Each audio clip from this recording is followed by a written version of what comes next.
Base sa paniniwala ng ilang Yamashita treasure hunters, ang kombinasyon ng X at V marker na gaya ng nasa larawan ay may mahalagang simbolismo sa direksyon at lokasyon ng taguan ng deposito. Ang malaking X ay karaniwang sumisimbolo sa main chamber o major deposit, ibig sabihin ay merong malaking taguan ng kayamanan sa ilalim o malapit mismo sa lugar na ito.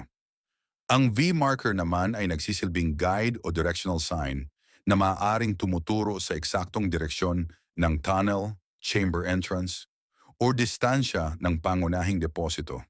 Samantala, ang dalawang guhit o double line ay tinatawag ng mga treasure hunters na NIE o double buried treasure na nagpapahiwatig na maaring dalawang cache o dalawang antas ng deposito ang nakabaon. Isang mababaw, decoy, at isang mas malalim, main deposit. Sa kabuuan, ang ganitong kombinasyon ay itinuturing ng mga Yamashita Treasure Code Interpreters na high-value marker na karaniwang ginagamit ng mga Japanese Imperial Army Engineers upang iligaw ang mga susunod na maghuhukay.